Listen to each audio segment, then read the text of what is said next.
Another Halloween tea, and this time we're going to be trying Dr. Frankenstein's Spark of Life, lemongrass green. Now, I have a lot to say, I have a lot of notes, so let's get to it right now. First of all, what is Frankenstein?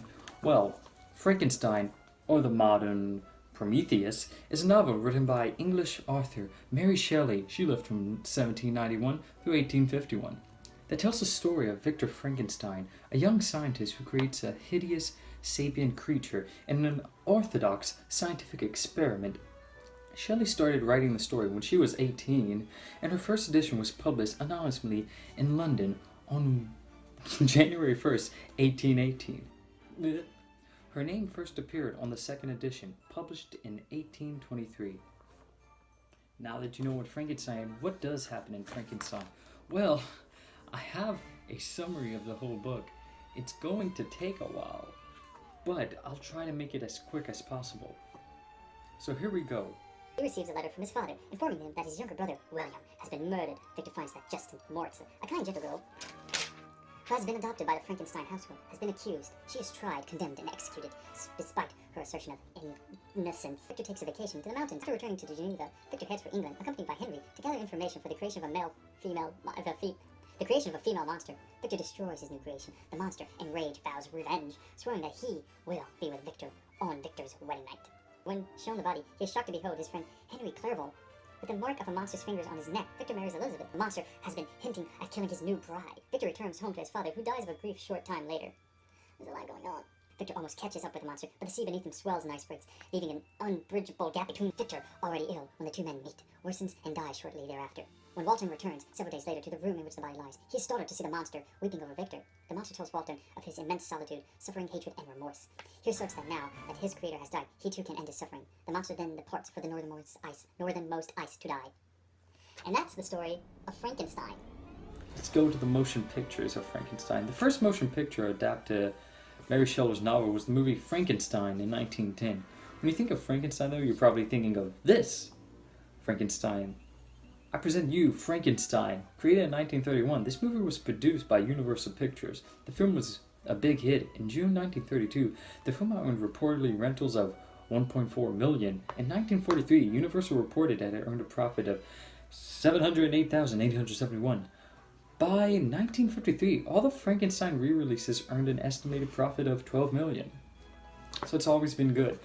And there's a lot of Frankenstein movies that have come out since then. So I'm just going to go over, the ones that you probably heard of. First of all, Frankenstein, the original, the one that you think of. Then there's Son of Frankenstein, The Ghost of Frankenstein, Frankenstein Meets the Wolfman. That sounds interesting. House of Dracula, Frankenstein was in that. Abbott and Costello Meet Frankenstein. I Was a Teenage Frankenstein. The Revenge of Frankenstein. The Evil of Frankenstein. Dr. Devil and Mr. Hare. It's a cartoon, it says here. Casino Royale. Mad Monster Party. Frankenstein Must Be Destroyed. Lady Frankenstein. Mad, Mad, Mad Monsters. Flesh of Frankenstein. Blackenstein. Okay. Frankenstein, The True Story. The Story of the Beehive. Frankenstein and the Monster from Hell. Young Frankenstein. The Bride. Not the Bride of Frankenstein, it just says The Bride. Frankenhooker. Alvin and the Chipmunks Meet Frankenstein. Rock and Roll Frankenstein. Van Helsing. Igor Stan Helsing. Frankenweenie. Hotel Transylvania. Frankenstein's Army. I, Frankenstein. The sequel to I, Robot. And then we have Frankenstein vs. the Mummy, Hotel Transylvania 2, Victor Frankenstein with Harry Potter in it, Hotel Transylvania 3, Summer Vacation. A lot of Frankenstein. It's really been fueling a lot of our culture, apparently.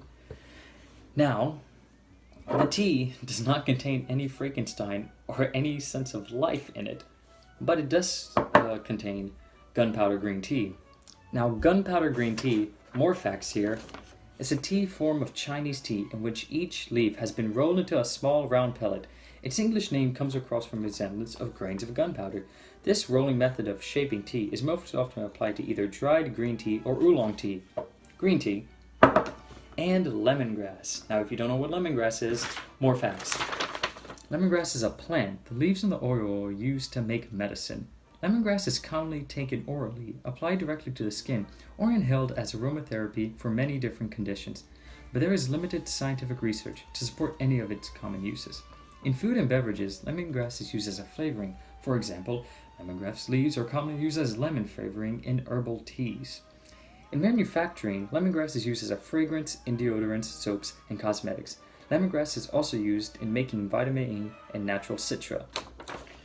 That's everything. Now, why would you use green tea for Frankenstein's Spark of Life? What does Frankenstein look like? It looks like tea. Anyway, let's take a closer look at it. Now, before we take a closer look at it, let me just give it a quick sniff test in case y'all want to know what it smells like.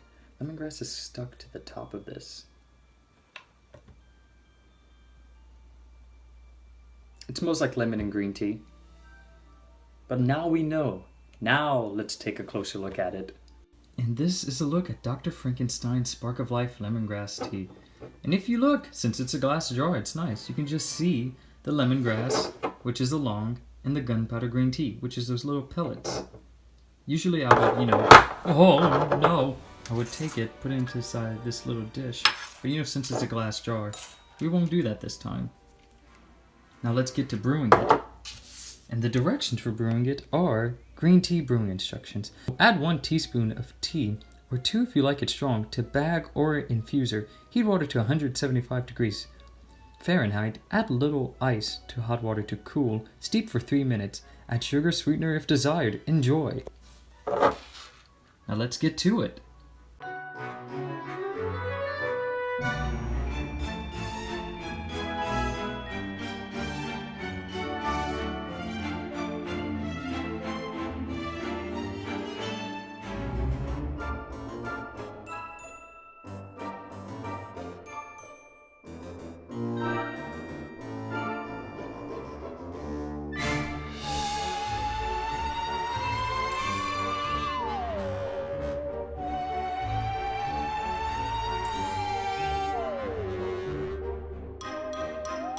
Here's a closer look at the tea.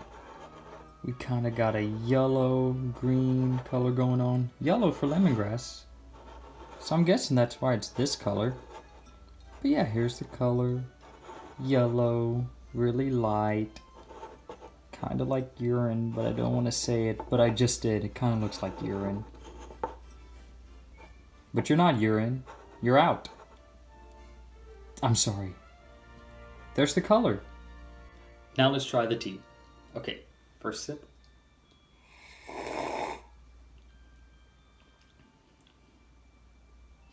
I'm tasting green tea, but what I'm tasting that I don't know if I like or not is the lemongrass. What does it even smell like?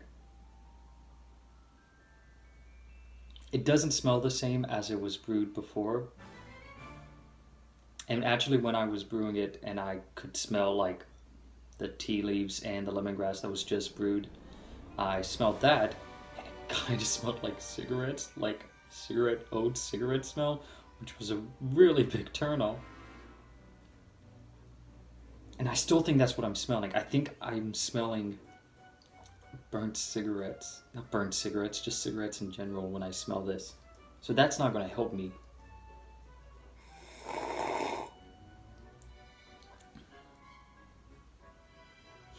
Okay, you get the green tea flavor. What I'm thinking that's throwing me off is the lemongrass flavor, which I don't care for at all. Or maybe it's because of how the green tea was made is why. Because I never just had regular gunpowder green tea, so I don't know maybe if that's the flavor or the smell that I'm not getting into.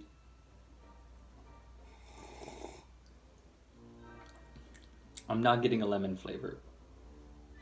I'm getting a weird flavor.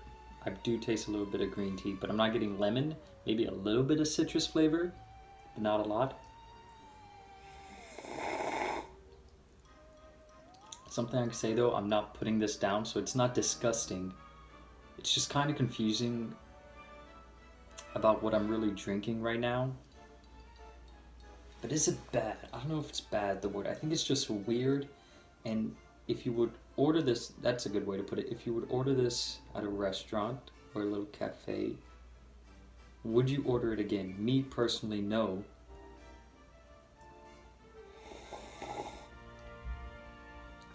But maybe somebody else would.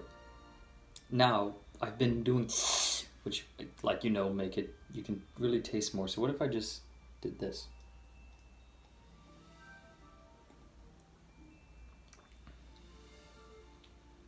It's okay. It's just okay. Which is disappointing. Well, it's disappointing when any tea tastes bad, but especially this whole set, because I was really excited for it. And the last tea was really good, and I ended up liking this. This, not so much. And I don't know if it's because of the lemongrass or the gunpowder green tea. So we're going to have to do another video in the future with just lemongrass and just gunpowder green tea to decide what I didn't really like about this. But this...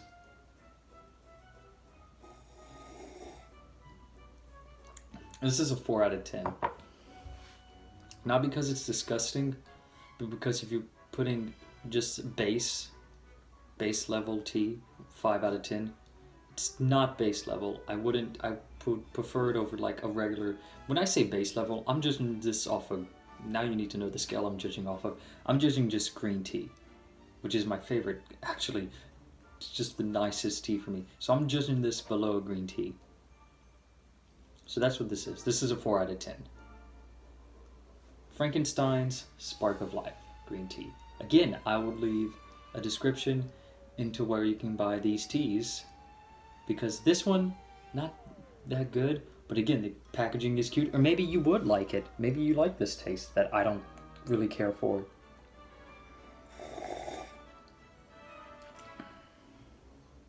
I said 4 out of 10. Let's just keep it there. Every time I take a sip, I want to lower it now to like a 3.5 out of 10. So that gives you the idea of how I'm feeling about this. But anyway, I hope you enjoyed this video. A boo!